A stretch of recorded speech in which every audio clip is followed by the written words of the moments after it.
The stories of Mahabharata, retold by Sudipta Bhawmik.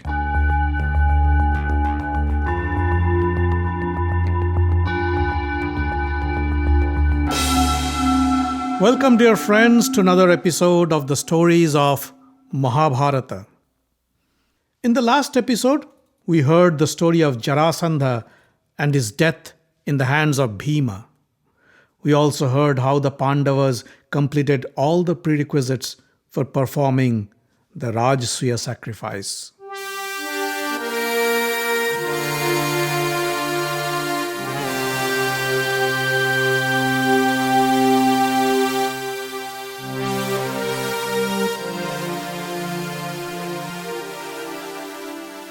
The great Rajasuya sacrifice began with the ringing of bells and the deep sounds of the conch shells blown by the Brahmins.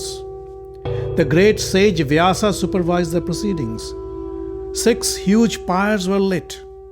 Priests sat around each pyre and poured ghee into the fire while chanting hymns from the Samaveda.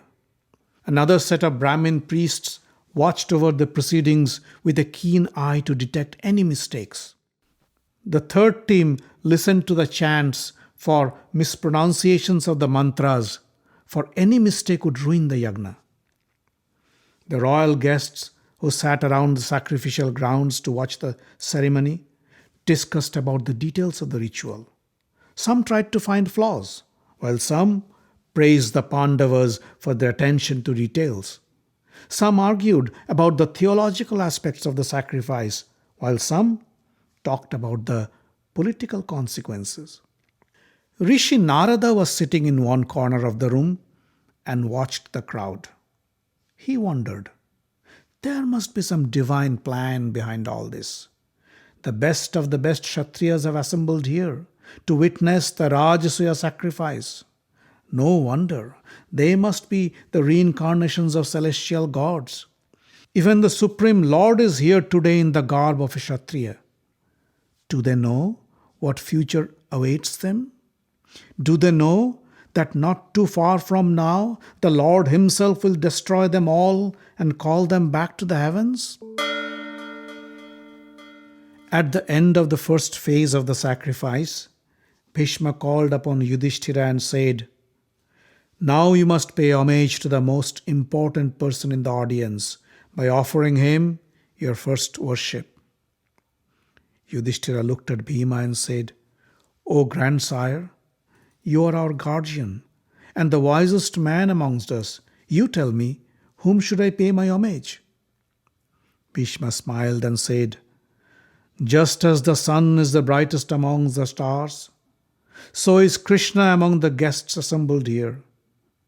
You should select Krishna as your best man and pay him your respects and offerings." Yudhishthira was glad to hear this, for he too had Krishna in his mind. He called upon Sahadeva to make the announcement of his decision. Sahadeva walked up to the stands and addressed the guests. "Respected Brahmins, kings and guests, to conclude the Rajasuya ceremony, it is customary to pay homage to the most important person living amongst us. My brother, the great king and emperor Yudhishthira, has chosen Vasudeva Krishna as the best man worthy of his first worship." The crowd broke out into a loud applause and greeted the announcement with loud cheers. They had no doubts about the greatness of Krishna. But one man sat still in the audience, and as the crowd praised Yudhishthira for his wise decision, his face turned red in anger. It was Sishupala, the king of Chedi. As Yudhishthira and his brothers proceeded towards Krishna to worship him, Sishupala stood up and yelled, "Stop! Stop this nonsense! How dare you worship Krishna when so many other deserving kings are present in the audience?" Yudhishthira was startled to hear this. He knew Sishupala had a bitter relationship with Krishna, for Krishna had abducted and married his bride-to-be, Rukmini. Since then, Shishupala have been looking for an opportunity to get back at Krishna. But nobody could guess he would use Rajasuya sacrifice as his excuse to insult Krishna. Shishupala came down from the stands and said, Yudhistira, are you out of your mind? How could you select Krishna as the most important man? Has your grandfather Bhishma gone senile? Krishna is not even a king. Why would you want to worship him? If you consider seniority to be your criteria, then why not Vasudeva, Krishna's father? He is present here. Or if it is a friend you want to worship, then why not King Drupada? If you consider Krishna to be your guru and deserves your respect, then why not your guru Dronacharya? The great sage Vyasa is here, why not him? Why not Bhishma? He is the wisest and the most gallant warrior alive. Even death cannot touch him without his wish. There are so many others in this hall whom you could have selected as the candidate for your first worship. Why did you have to select Krishna? He is a cunning and evil man. That fraud killed my friend Jarasandha by deceit. If Krishna was always in your mind, why invite us to the farce of yours? To insult us? Remember, I paid you my taxes not in fear or to receive any favors. I paid you my taxes because I thought you were righteous and you'd make a good emperor. But now, I feel I have made a grave mistake. But Krishna sat calm in the midst of all this pandemonium. He didn't even look at Shishupala. Shishupala felt ignored. He turned towards Krishna and said, Krishna, how dare you accept this worship? The Pandavas may have lost their senses, but you should know better that there are people present in this hall who deserve the honor more than you. Or are you like that mangy dog who feels like a king when he finds a piece of food in the trash bin? You don't even realize that the Pandavas are making a laughing stock of you. He then looked back at the assembled guests and said, Friends, today we have seen how low the Pandavas can stoop. We have seen what kind of a man Bhishma is, and we have seen what kind of a person Krishna is, who only lusts for fame and honor. We should not spend a single more moment on this sinful ground. We should all leave at once.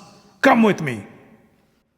Yudhistira stopped Sishupala and said in a calm voice, O King of Chedi, I am afraid you are not thinking straight. You cannot ignore Bhishma's words. There are many kings and warriors assembled here today who are older and wiser than you in all respects. They all have accepted our decision to worship Krishna. Then why do you object? Bhishma knows Krishna more than you do. Bhishma came to Yudhishthira and touched his shoulder. My son, one who objects to the worship of the person who is worshipped by all in the heavens and earth is not worthy of your polite and kind words. Krishna is the creator and destroyer of the universe. He is omnipresent in all beings. If that fool Shishupala cannot grasp this truth, then it's better you ignore him and proceed with your duty. Sahadeva came forward and said, On behalf of my elder brother Yudhishthira, I worship the greatest of all human beings, Lord Krishna. If any one of you dare to challenge, come forward and fight me. Saying this, Sahadeva proceeded towards Krishna and worshipped him by paying homage to his feet while the priests chanted their mantras. Shishupala was furious. He called upon all the kings who were sympathetic to him. Friends, we should not tolerate this insult anymore. Let us attack the Pandavas and the Vrishnis and ruin their ceremony. They don't deserve our reverence. Shishupala's inflammatory words stirred up the dissident kings, and a great pandemonium ensued. Yudhishthira asked Bhishma, O grandsire, these kings have lost their minds in anger, and now our Rajasuya sacrifice is in jeopardy. Tell me, what should we do? Bhishma said, Don't worry. Like a pack of dogs who bark at a sleeping lion, These kings are screaming at Krishna for no reason at all. That fool Sishupala has arranged to send them to their death. When Krishna wishes to destroy someone, the unfortunate person loses his mind like this. Hearing this, Sishupala yelled at Bhishma, "You good-for-nothing old man! How dare you threaten the kings? Aren't you ashamed of yourself? You, who's supposed to be the wisest of all, have become a sycophant of Krishna. You want to worship that foolish herdsman? Why? Because Krishna killed a weak woman, Putana? That makes him a woman killer and not a god. He killed the weak and feeble Lashvasura and Vrishabhasura who weren't even capable of fighting. What's so great about it? They say Krishna held the Govardhana mountain on his finger for a week. But that mountain was nothing more than a molehill. Krishna killed his own uncle, Kansa, to whom he owed his life. How can you condone such grievous act? He is the greatest sinner of all."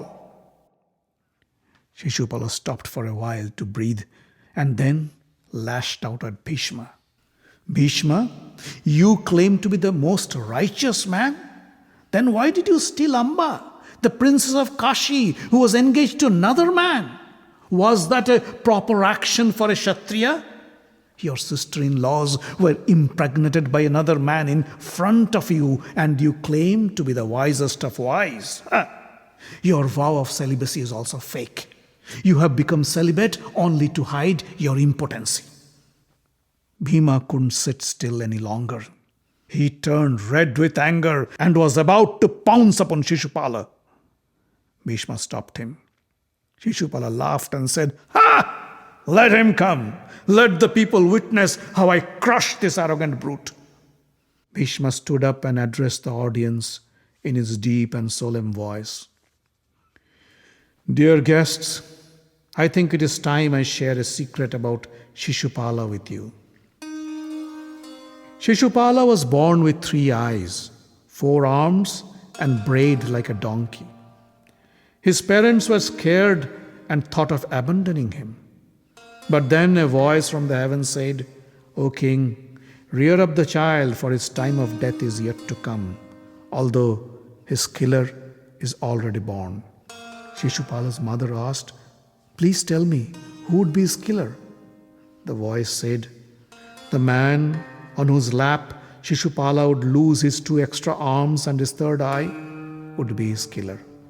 Since then, Shishupala's father put his son on the laps of thousands of kings and warriors. But nothing happened. Then one day, Krishna and Balarama came to visit their aunt, the Queen of Chedi. The queen mother placed the boy Shishupala on Krishna's lap, and right then Shishupala's 2 extra arms dropped off and his 3rd eye vanished from his forehead. Shishupala's mother was scared. She said, "Krishna, promise me you'd always pardon my son Shishupala for all his transgressions." Krishna said, "Don't worry, I will pardon 100 of his crimes." This fool Shishupala is causing all this ruckus, for he knows he'd be pardoned. It is because of Krishna he dares to say all such atrocious things. I'd say, if it is Krishna he hates, then why doesn't he challenge Krishna to a combat and herald his death? Listening to this caustic remark, Shishupala turned to Krishna and yelled, "Krishna, I challenge you to fight me. Today I will kill you and your sycophants, the Pandavas. You are not a king, you are nothing but a servant of Kansa, and you do not deserve any kind of worship. I will kill you and rid the world of a fraud." Krishna couldn't stay seated any longer. He stood up and said, "Dear kings, we the Yadavas have never done any harm to Shishupala. Still, he keeps on attacking us. Shishupala is my cousin, my aunt's son, but still he prefers to be my enemy. The list of his crimes and transgressions are endless. When we went to visit Yudhistira, Shishupala attacked our city of Dwarka and burned it down to ashes. When the king of Bhoj came to visit the Raibatak mountains, Shishupala killed his entire contingent. He ruined my father's Ashwamedha sacrifice by stealing his sacrificial horse. He stole Babru's wife while she was traveling from Dwarka to the Saubir kingdom. This heinous man came in disguise and stole my uncle's daughter Bhadra. This scoundrel wanted to marry Rukmini, but he is not worthy of a great woman like her. So I saved her from this monster. I have been tolerating all his crimes because I had given my word to my aunt, his mother. But today you have seen and you have heard how he insulted me in front of you all. I cannot pardon him anymore. Shishupala laughed and said, "Ha ha ha ha! Aren't you ashamed to talk about my engagement with Rukmini? Who could be more shameless to declare in front of everybody about his wife's ex-lover? Listen to me. I care a damn if you pardon me or not. Neither do I care for your anger or your kindness. You cannot even bend a hair on my body." Krishna's eyes lit up in anger. He held out his hand and said, "Enough is enough. You have surpassed your 100 transgressions, and I cannot pardon you anymore.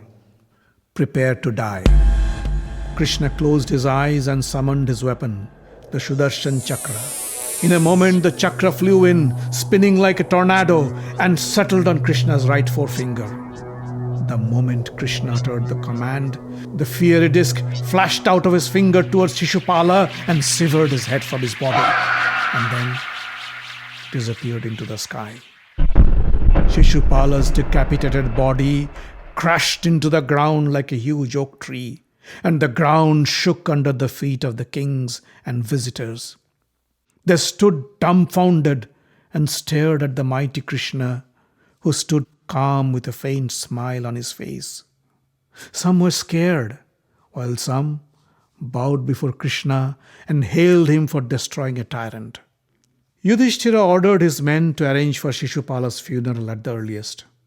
After the funeral, Yudhistira, along with the other kings, installed Shishupala's son as the King of Chedi. Finally, the great Rajasuya sacrifice came to an end under the protection of Lord Krishna. The invited guests approached Yudhistira and congratulated him on his successful completion of the ceremony. They said, "O Yudhistira, we are glad you are now our emperor. You have performed your Rajasuya sacrifice with due diligence, and we are pleased by your hospitality and care. Please don't hesitate to call us if you ever need any help. Now, with your permission, we'd like to go back to our homes." Yudhishthira thanked them and made all arrangements for their departure. Krishna also wanted to go back to Dwarka. Yudhishthira held his hand and said, "O Govinda, it was only because of you I was able to complete my Rajasuya sacrifice. All the Kshatriya kingdoms have come under my empire only because of your blessings and help. How can I say goodbye to you?" Krishna said, "O friend, I am always at your disposal. Call me whenever you need me. But now I must go back to Dwarka. My people are waiting for me." After bidding farewell to Subhadra and Draupadi, Krishna mounted his dark, cloud-like Garuda chariot and departed for Dwarka.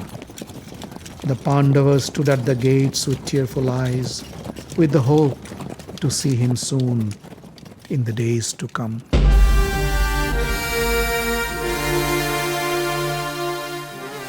The Stories of Mahabharata is written, directed, and told by Sudipta Bhawmik.